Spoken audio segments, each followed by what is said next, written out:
On today's Newsmakers, Dylan Novak is on a mission to save celebrity souls. He has a ministry called Celebrity Evangelist, and he uses that ministry to travel around the country speaking with men and women who work in the entertainment industry.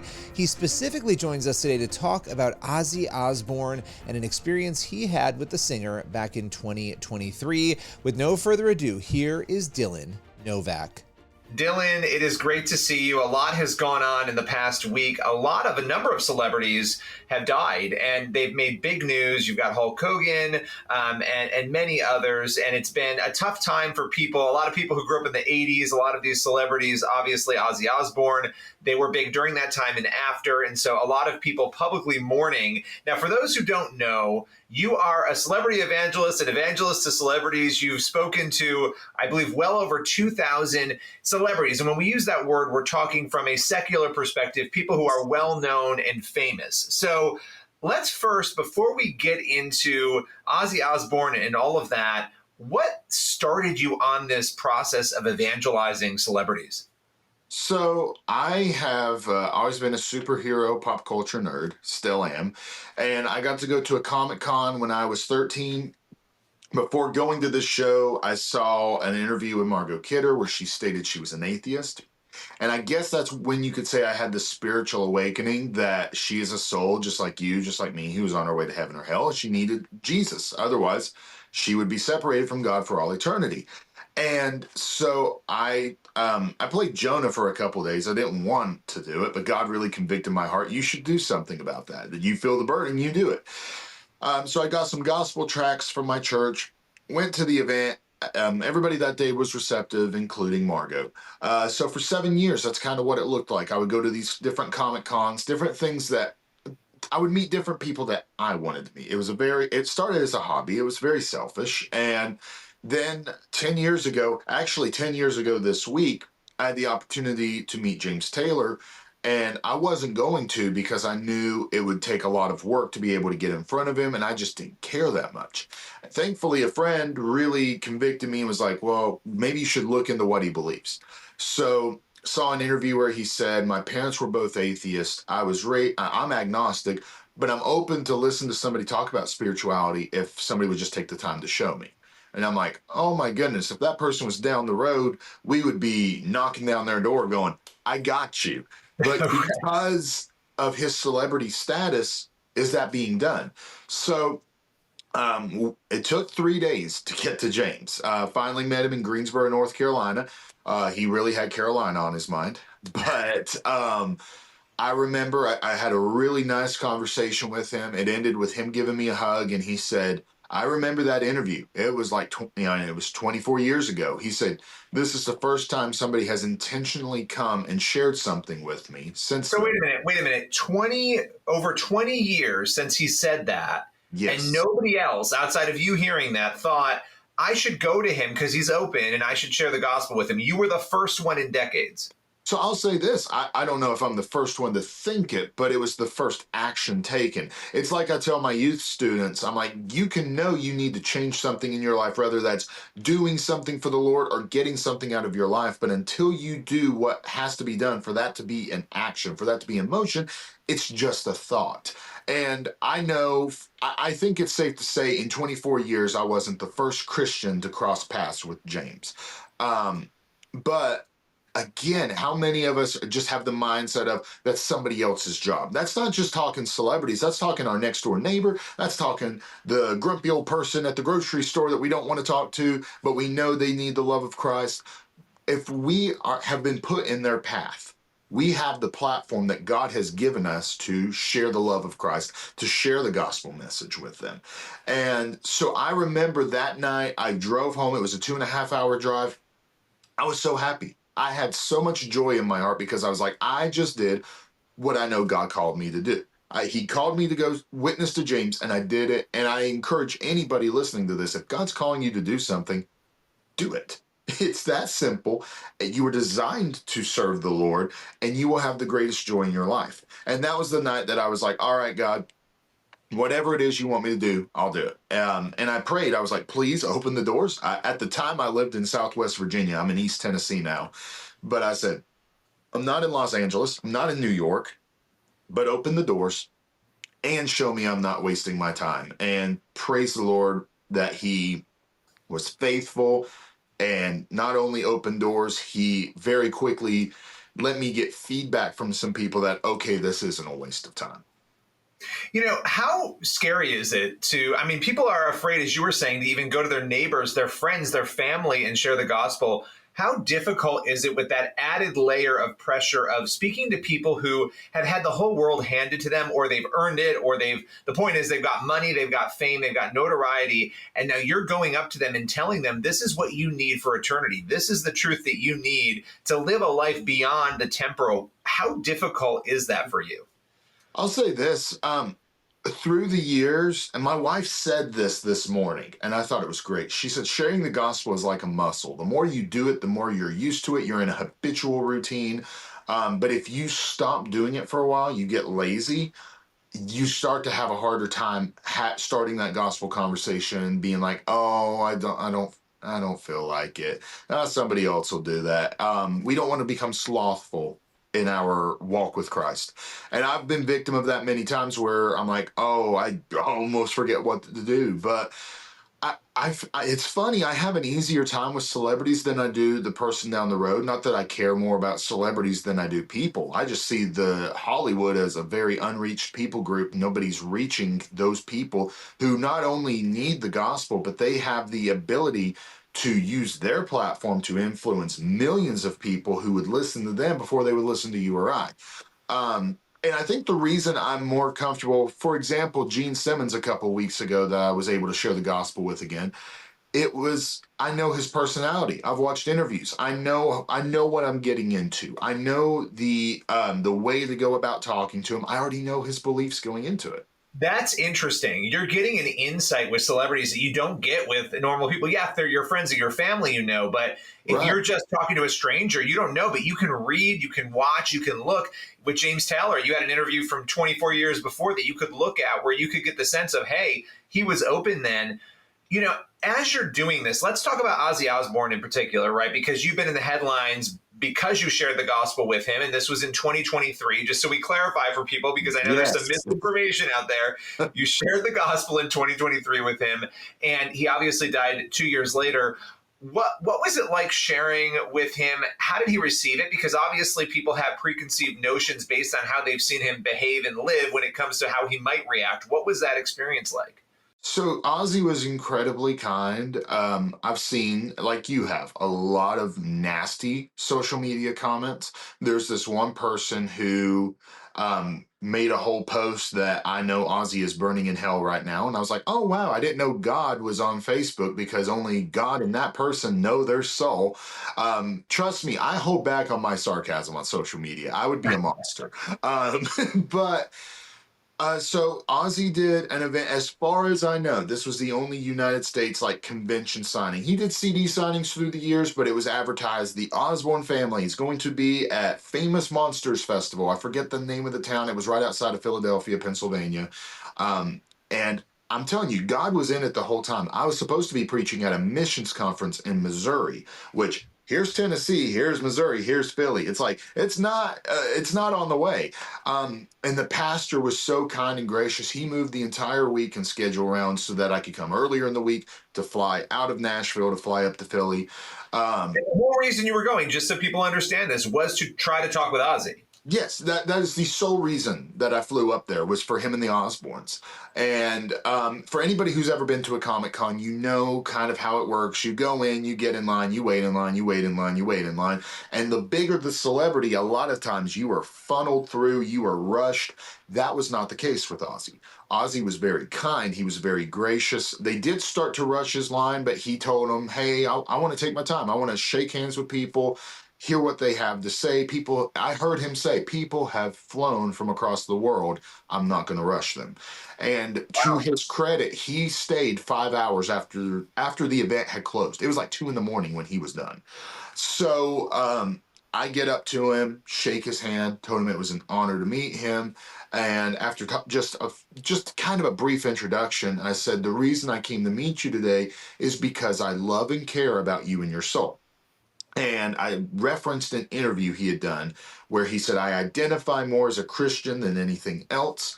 and I wish I could read the Bible more than I can. It's written in a language I don't understand, which I've gotten a lot of people on social media. What do you mean it's written in a language you can't understand? Well, here's a couple things to consider. Ozzy was dyslexic, for one. Second of all, I'm sure he's referring to the King James Version, written in Old English. Nothing wrong with the King James Version, but when you're dyslexic, when you've taken as much drugs and things as Ozzy has, it's probably very hard to comprehend that. So I Well, was like, and okay. let's be honest, and I don't say this. I love the Bible. I love the King James version. It's hard to read, even for me. Sometimes I'm like, what's it saying, right? So, okay, Yes, and continue. But I think it's I important think to that's why emphasize it's that. I think that's why it's great that we have actual people who can read the original Greek, the original Hebrew, and put it in modern language. When I'm preparing for a sermon, I look like a crazy person with all my Bibles across my desk because I have different study Bibles and everything. So I got him. I refer to it as a New Believer's Bible because that's what Greg Laurie calls it, but it's the NLT, the New Living Translation. And so I told him, I got you this. And at first he goes, well, I still won't be able to understand it. I said, no, no, no, let me show you. And I explained what it was. And he immediately grabbed it and he went right to the Gospels, just kind of thumbing through it. And he looked up at me and he said, well, I can understand this.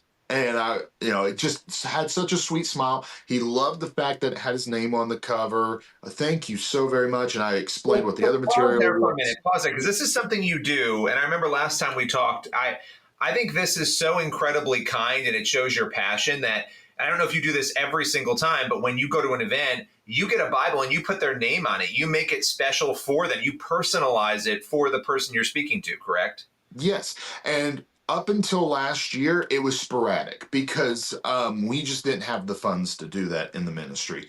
My wife, who is a genius, I am not, she had the idea. She said, why don't you give people the opportunity to sponsor these Bibles? Because it costs approximately $35 every personalized Bible. So if somebody on my website, there's an opportunity, you can sponsor a Bible for $35 for whoever. And I basically put people on a waiting list now. And I'm like, all right, here's who your Bible's going to. And because of that, we've had so many great conversations. We couldn't have done that otherwise. But with Ozzy, this was just something I felt on my heart. I was like, Ozzy would probably really appreciate this. Not saying other people won't, but I was like, Ozzy, I got to do that for Ozzy. Um, So and so I said, I didn't mean to interrupt you, but no, you were saying he then said I can understand this, and he gave you this sweet smile. And so then what happened after that? So I showed him. I said, I've written you a letter as well. I said, and again, there were, when I say thousands, I do mean thousands of people there. I said, I don't want to be rude. I know you don't have a lot of time. I've said everything in this letter that I want to say. Also, just want you to know Jesus loves you and he's the answer. A very quick gospel presentation. And thank you so much. I appreciate your time. Where are you from? And I told him, I said, I'm from East Tennessee, about an hour above Knoxville. He started talking about Randy Rhoads. That was his last show that he played in Knoxville. And shook my hand again. Thank you so much. And then I went into the adjacent room and started sharing the gospel with the rest of the Osbourne family. Everybody And was how did sweet. that go? What was that? I mean, how did that experience go? So yeah, I say it in a very loving way. They're our modern day Adams family. That's really what they are. Sharon was very sweet, not overly talkative. She was sweet.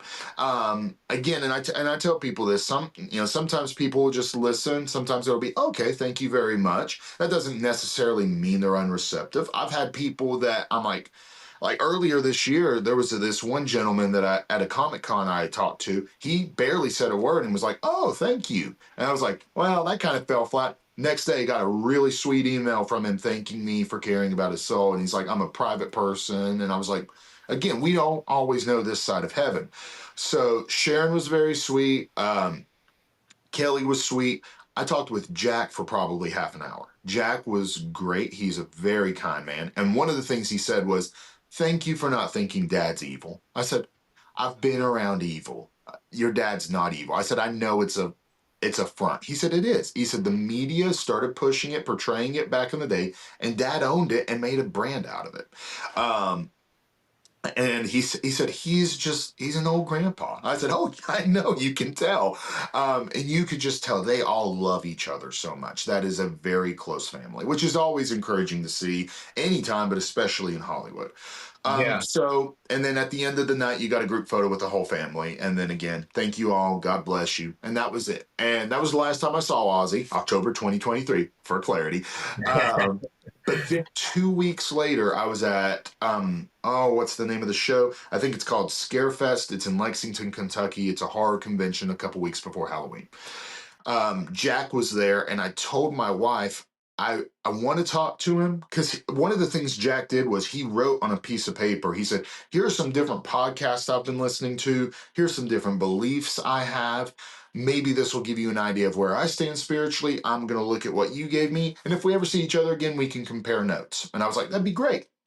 Well, I told my wife, I said, I don't know how to go about it, because this is literally the next event he did after the thing with his dad. And I was like, I don't want him to think I'm stalking him. I don't want him to think that I'm literally flying out to everywhere he's going to be. So I was just praying for wisdom, discernment. How do I handle that? Well, then God just answered the prayer. I was standing, and anybody who's been to a Comic-Con, you know how crowds can be. Sometimes you get stuck standing in one place. I was stuck in front of Jack's table. He came out from the table, tapped me on the shoulder. He said, can I ask you a silly question? I said, sure. Were you in Philly a couple weeks ago? I said, yeah. And he said, I thought I recognized your jacket. It said, it's Danny Goki, love God, love people. And he said, you're the one who gave Dad the Bible, right? I said, yep, that was me. He said, can I just tell you, you have no idea how much Dad loved that. I said, really? He said, you got a moment? I said, of course. And he said, so here's the story. He said, we're ending the night. You know how late it was. I said, yes. And then I commented on his dad being so kind and generous to fans. He said, he's always been that way. And he said, we're in the elevator. We're getting ready to go up to the suite, because this was at a casino where this was held. So the suite was upstairs. The convention floor was on the bottom. And he said, and Dad goes, where's my Bible? I need my Bible. And he said, the look of shock on everyone's faces was like, did Ozzy Osbourne just say he needs his Bible? And he said, I put two and two together pretty quickly. And I was like, Dad, it's probably down in the autograph room. We'll get it tomorrow.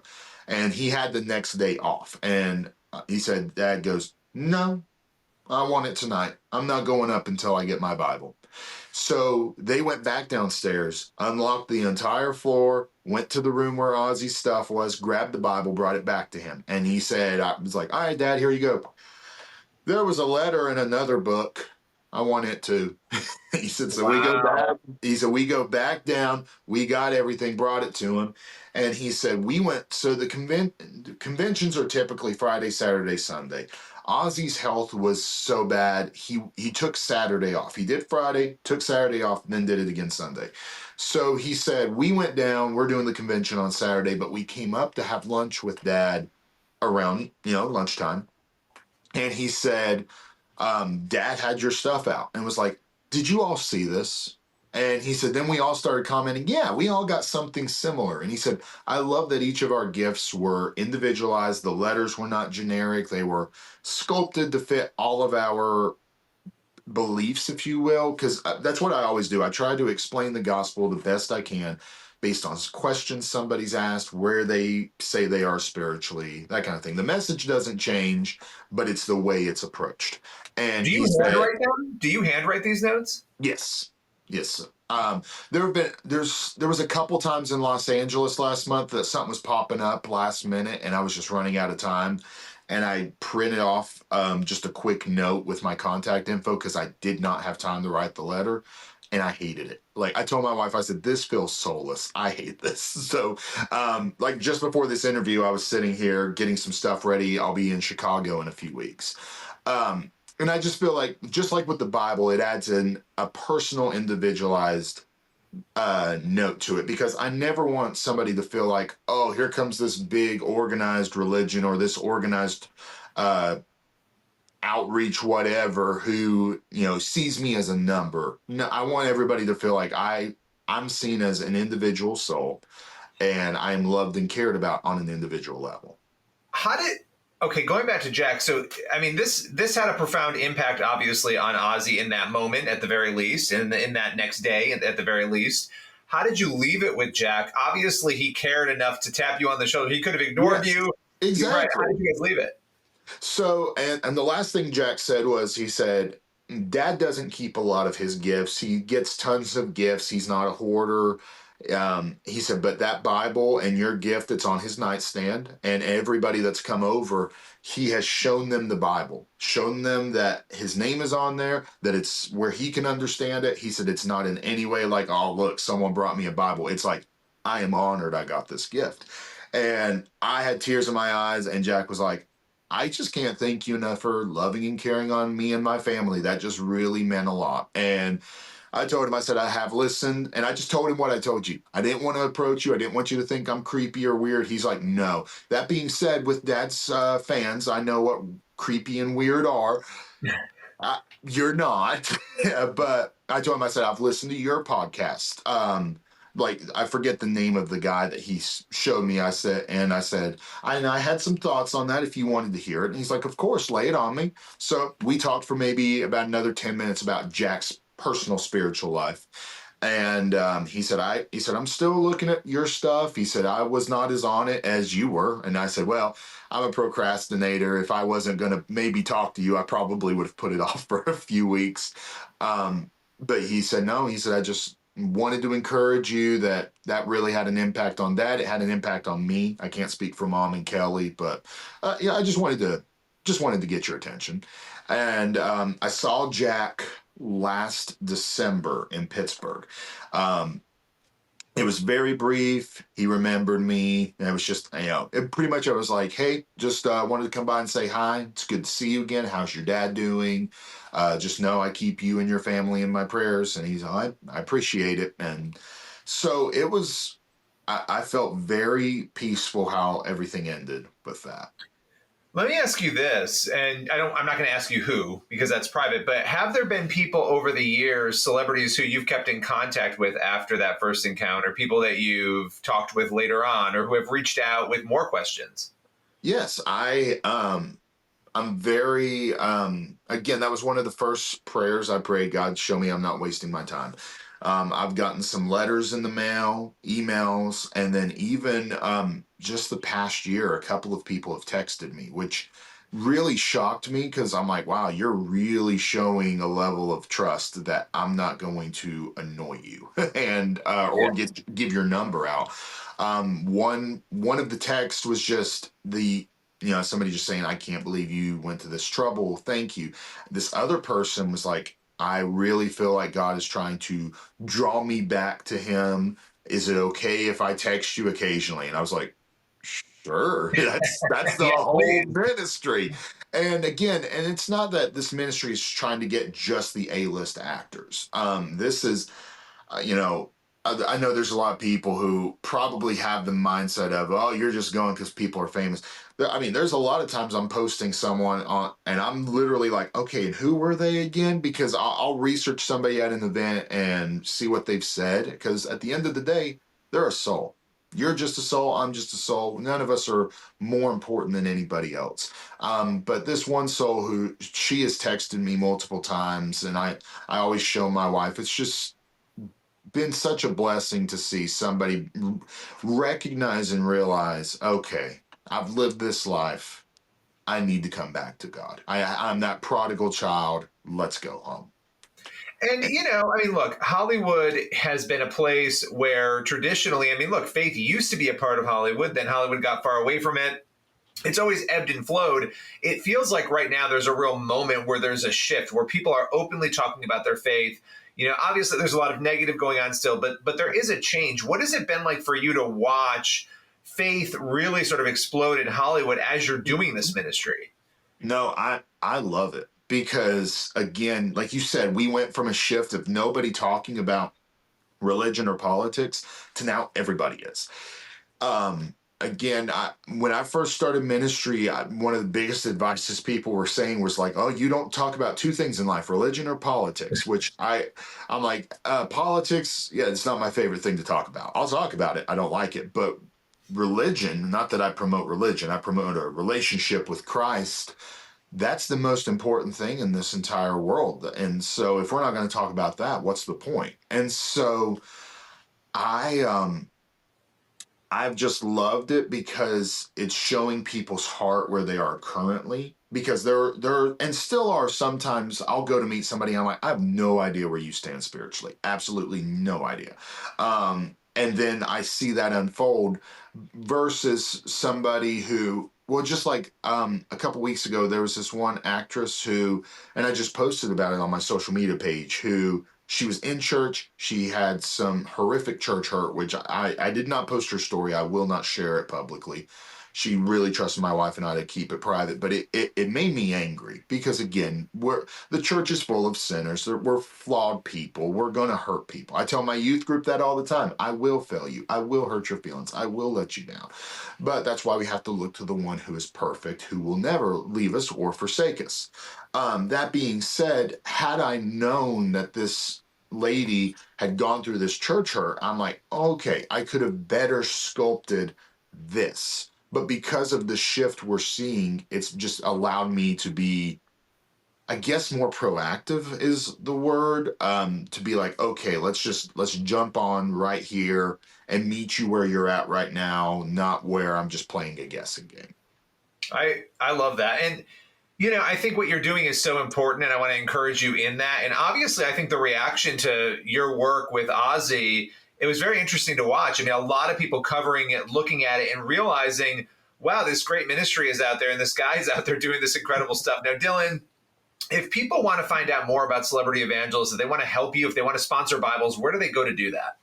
So to sponsor Bibles, go to celebrityevangelist.org. We have a page called Join the Mission. The first thing you'll see is sponsor a Bible. Sometimes underneath that, if we're going to a Comic Con, you'll see an opportunity to sponsor a celebrity. And what that is just simply, there's an X amount of cost to get up to that person at a show.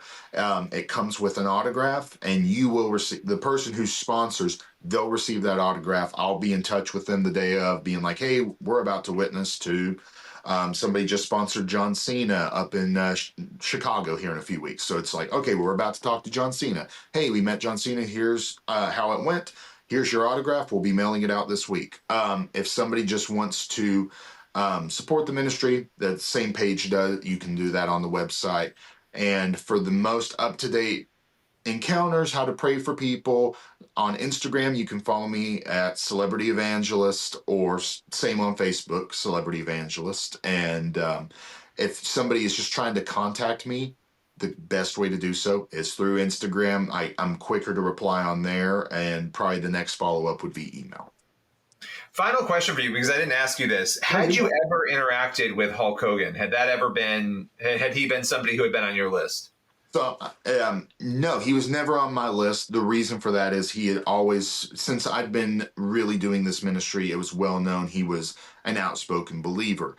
Like one of my friends said, it was a huge shift from who he used to be. He was at an event I was at 2 or 3 years ago.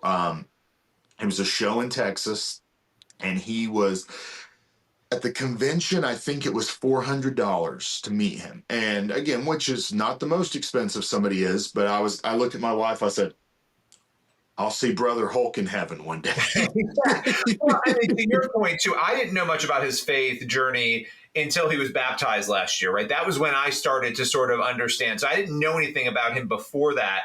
Right. But he, since at least 2024, he didn't seem to need the evangelism. He was out there sharing his faith, right? Exactly. So, and it's always cool to meet celebrities who are outspoken in their faith.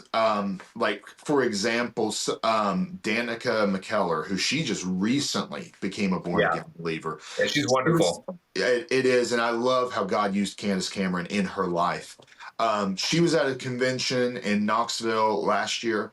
And again, I wasn't going to pay to meet her just because I'm like, I need to focus on the people that aren't saved, the people who need Christ. A friend of mine said, hey, I really want her autograph. If I give you the money, will you please go through her line? I was like, Sure, if I have time, which thankfully I had time and I got to talk with her. And I treasure our conversation more than anything. And I told her about my ministry. I said, here's what I do. And she said, please, and this is straight from somebody who just got saved, who's in the entertainment world. She said, we are a very unreached people group. Nobody's really reaching out to us. And then she said, if I wasn't friends with Candace, I don't know who would have been influencing me. And she said, we are not all the evil cesspool that a lot of media thinks that it is. She said, there is evil, which again, you and I both know that there's evil in everything. She said, but she said, please, it's a very forgotten mission field. Well, that is true. And I want to have you back again very soon, Dylan. It's always great to chat with you. Appreciate your time today. Absolutely. Great to talk with you again. That's all for today's Newsmakers. Make sure you head on over to the CBN News YouTube channel and cbnnews.com for more of the news you need to read. We'll see you again tomorrow.